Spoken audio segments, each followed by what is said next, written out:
Assalamu alaikum students. I hope you all will be fine. Today we will discuss role of Quaid-e-Azam in making of Pakistan with reference to his political and constitutional efforts. Means कि हमें पाकिस्तान यानी कि पाकिस्तान को बनाने में सियासी और आइनी कोशिशों के हवाले से कायद-ए-आज़म का किरदार, ठीक है, पाकिस्तान को बनाने में कायद-ए-आज़म का जो रोल था हम उसे डिस्कस करेंगे।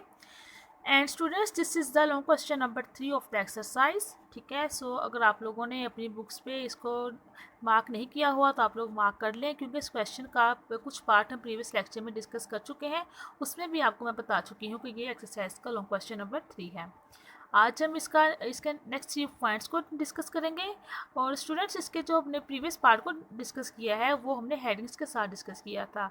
सो आज नेक्स्ट 3 पॉइंट्स हम डिस्कस करेंगे वो भी हेडिंग्स के साथ ही डिस्कस करेंगे।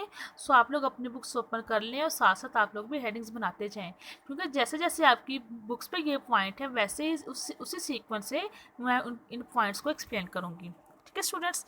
Let's start our lecture properly. Role of Quaid-e-Azam, Muslim League's annual meeting in Lahore, ठीक है। जैसे कि आपको पता है कि जो मुस्लिम लीग का सालाना जलसा हुआ था उसे क्या, ठीक है स्टूडेंट्स। लाहौर रेजोल्यूशन को हम डिटेल में डिस्कस कर चुके हैं, आज हम उसको ब्रीफली डिस्कस करेंगे। In 1940 Muslim League's annual meeting was held, ठीक है। 1940 में मुस्लिम लीग का एक सालाना जलसा हुआ था।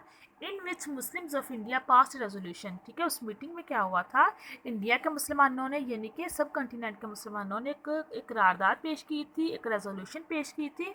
और वो रेजोल्यूशन क्या थी, वो ये थी कि the Muslims of India need a separate territory in which they could spend their lives according to the principle of Islam, कि इंडिया के सब कॉन्टिनेंट के जो मुसलमान हैं वो अपने लिए एक सेपरेट स्टेट चाहते हैं जहाँ पे वो अपने मज़हब के अकॉर्डिंग, इस्लाम के बुनियादी उसूलों के अकॉर्डिंग अपनी लाइफ को स्पेंड कर सकें, ठीक है स्टूडेंट्स। ये मुस्लिम लीग का जो सालाना जलसा हुआ था, ये जो उनकी एनुअल मीटिंग हुई थी, this annual meeting was headed by Quaid-e-Azam, ठीक है। इस मीटिंग के जो हेड थे वो कौन थे, कायद-ए-आज़म मोहम्मद अली जिन्ना थे। नेक्स्ट पॉइंट है, इसकी हेडिंग बनेगी Muslim League's victory in 1945 to 46 elections, ठीक है। 1945 से 1946 के दरमियान जो इलेक्शन हुए थे उसमें मुसलमानों को फतह हुई थी। Muslim League met glorious success, ठीक है। इन इलेक्शंस में मुसलमानों को शानदार कामयाबी मिली।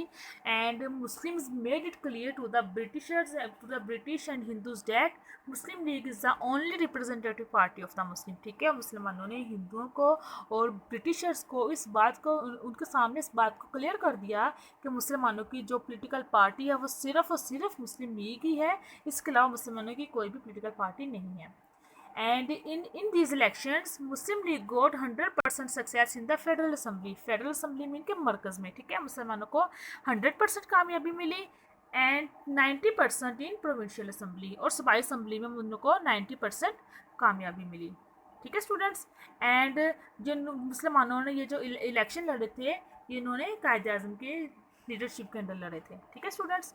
नेक्स्ट जो हमारी हेडिंग बनेगी वो ये है opposition to cabinet mission proposals. Students, if you remember, we have also discussed cabinet mission in detail, and now we will take a brief review of cabinet mission. He mean Qaid-e-Azam, he strongly opposed the cabinet mission proposal.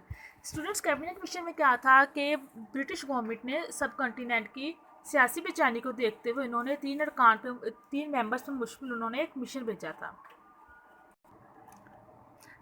जो 3 members से मुश्तमिल जो cabinet mission जो भेजा गया था उसका basic purpose ये था कि वो हिंदू और मुसलमानों को इकट्ठा करना चाहते थे, ठीक है। वो चाहते थे कि हिंदू और मुसलमान के दरमियान जो भी इनके दरमियान नफ़रत है वो ख़त्म हो जाए, ये दोनों आपस में मिलजुल कर रहे हैं। एंड इसके साथ साथ क्या था, British wanted to hand over rule to Congress, ठीक है। ब्रिटिश जो थे वो रूल थे, जो हुकूमत थी वो कांग्रेस को हैंड ओवर करना चाहते थे। He made all conspiracies of British and Hindus unsuccessful, ठीक है। कायद-ए-आज़म ने हिंदुओं की और मुसलमानों की सारी साजिशों को ख़त्म, उनको इम्पॉसिबल कर दिया, यानी कि उनको कामयाबी नहीं होने दिया। And the cabinet mission had to admit, और कैबिनेट मिशन को इस बात को मानना पड़ा कि Muslim League could not be ignored anyway, ठीक है। उनको फिर इस बात को आखिरकार उनको इस बात को तस्लीम करना पड़ा कि मुस्लिम लीग को हम किसी भी सूरत में इग्नोर नहीं कर सकते, ठीक है, क्योंकि उस वक्त जो मुस्लिम लीग के लीडर थे वो कायद-ए-आज़म मोहम्मद अली जिन्ना थे। ये सब कायदे की लीडरशिप के अंडर किया था। ठीक है स्टूडेंट्स, ये था आज का हमारा टॉपिक। आज हमने 3 पॉइंट्स डिस्कस किए हैं। सो आप लोगों ने भी अपनी बुक्स पे ऐसे ही हेडिंग्स बना के इन पॉइंट को याद करना है। ठीक है students, thank you so much.